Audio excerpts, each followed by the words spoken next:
Selamat pagi bagi seluruh umat Kristiani yang terkasih di dalam Tuhan.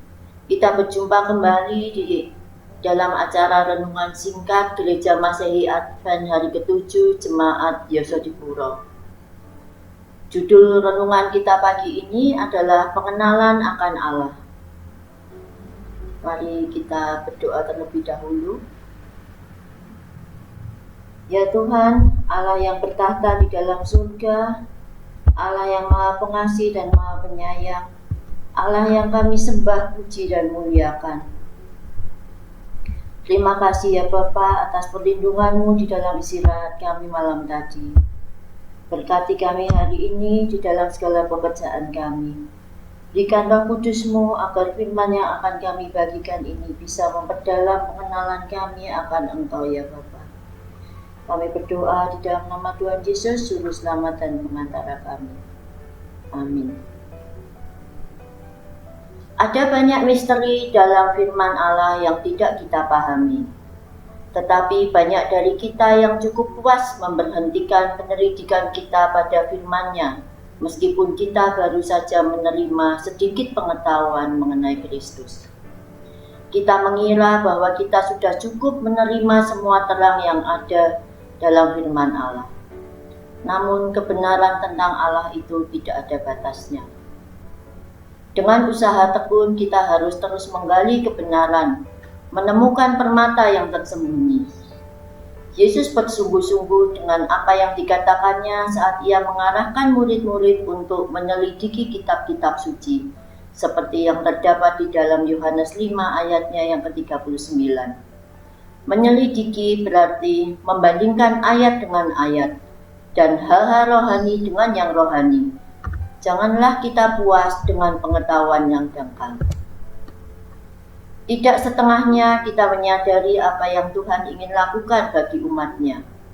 Permohonan-permohonan kita dipadu dengan iman dan penyesalan yang dalam harus dinaikkan ke hadirat Allah, meminta pemahaman akan misteri-misteri yang Allah beritahukan kepada orang-orangnya yang kudus.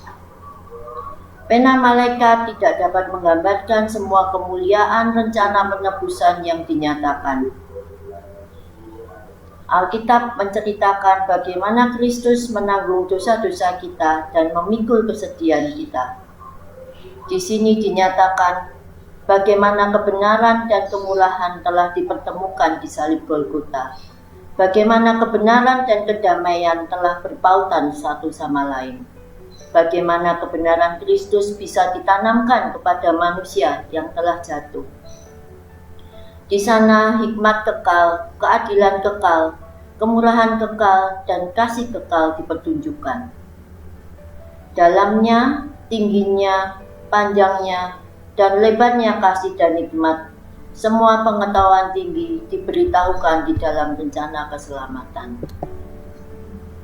Ia yang menginginkan kebenaran di dalam hatinya, yang merindukan kuasa bekerja pada kehidupan dan karakter, pasti akan mendapatkannya. Seperti yang terdapat di dalam Matius 5 ayatnya yang ke-6. Berbahagialah orang yang lapar dan haus akan kebenaran, karena mereka akan dipuaskan. Yesus berkata di dalam Yohanes 15 ayatnya yang ke-4, tinggallah di dalam aku, dan aku di dalam kamu. Sama seperti ranting tidak dapat berbuah dari dirinya sendiri, kalau ia tidak tinggal pada pokok anggur. Demikian juga kamu tidak berbuah, jikalau kamu tidak tinggal di dalam aku. Tinggallah di dalam aku merupakan kata-kata yang amat penting.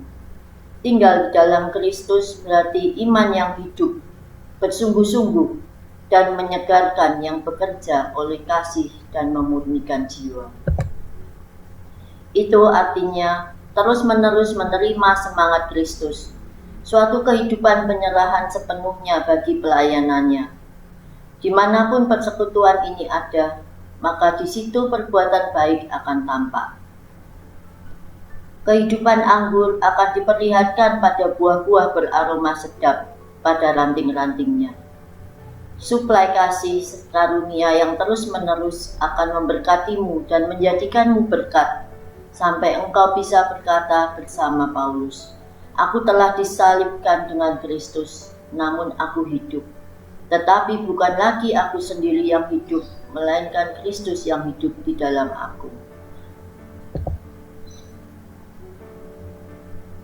Persekutuan kudus dengan Kristus akan menyatukan persaudaraan dalam ikatan yang paling menyenangkan dari persekutuan Kristus. Hati mereka akan disentuh oleh belas kasihan ilahi terhadap satu sama lain. Sikap dingin, perbedaan, perselisihan sama sekali tidak ada tempatnya di tengah murid Yesus. Mereka telah menerima satu iman, mereka bergabung untuk melayani satu Tuhan, menanggung peperangan yang sama, memperjuangkan tujuan yang sama, dan menang atas perkara yang sama. Mereka telah dibeli dengan darah berharga yang sama, dan telah pergi untuk menyatakan pekabaran keselamatan yang sama. Mereka yang secara terus-menerus menarik kekuatan dari Kristus akan memiliki jiwanya.